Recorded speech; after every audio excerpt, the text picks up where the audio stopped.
வணக்கம். வாங்க இன்னைக்கு நம்ம ரோஜஸ் கறி சேனல்ல கார சட்னி செய்கிறேன் பார்க்கலாம் வாங்க. கார சட்னி செய்ய போகிறோம். கார சட்னிக்கு வெறும் தக்காளி பூண்டு மட்டும்தான் சேர்க்க போகிறோம். தக்காளி பூண்டு உப்பு இதை மட்டும் நல்லா ரொம்ப நைஸாகவும் இல்லாமல் ரொம்ப குறவரப்பாகவும் இல்லாமல் அரைச்சிக்கலாங்க. இப்போ கார சட்னிக்கு நல்லெண்ணெய் சேர்த்துக்கலாம்.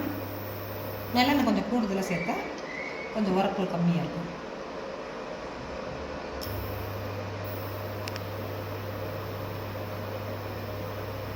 கார சட்னிக்கு நல்லெண்ணெய் காஞ்சிருச்சு. கொஞ்சம் கடுகு சேர்த்துக்கலாம்.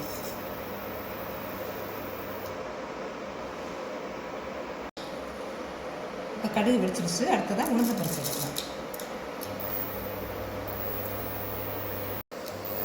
அடுத்ததாக கொஞ்சம் சீரகம் சேர்த்துக்கலாம்.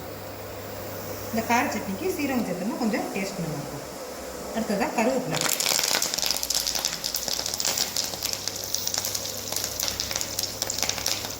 அடுத்ததாக மிளகாத்தூள் சேர்த்துக்கலாம். நான் காஷ்மீர் மிளகாத்தூள் சேர்த்துருக்கேன். கலர் நல்லா வரும். ஆனால் காரம் கம்மியாக தான் இருக்கும்.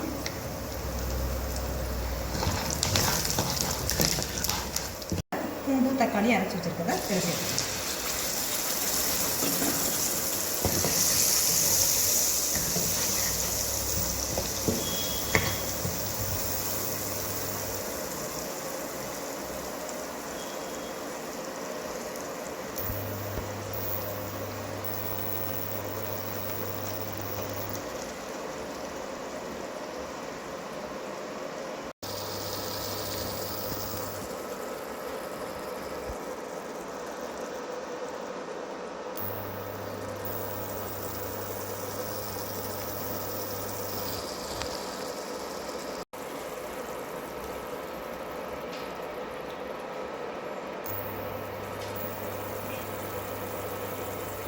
கார சட்னி ரெடி ஆகிடுச்சு.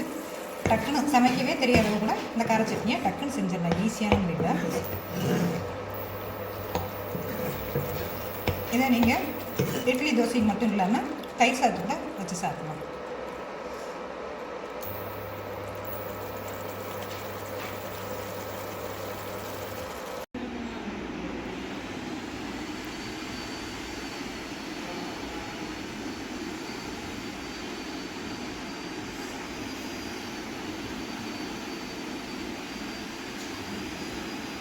செஞ்ச கார சட்னி பிடிச்சிருந்துச்சுல, சப்ஸ்கிரைப் பண்ணுங்க, லைக் பண்ணுங்க, ஃப்ரெண்ட்ஸ் அண்ட் ஃபேமிலிக்கு ஷேர் பண்ணுங்க. தேங்க்யூ ஃபார் வாட்சிங்.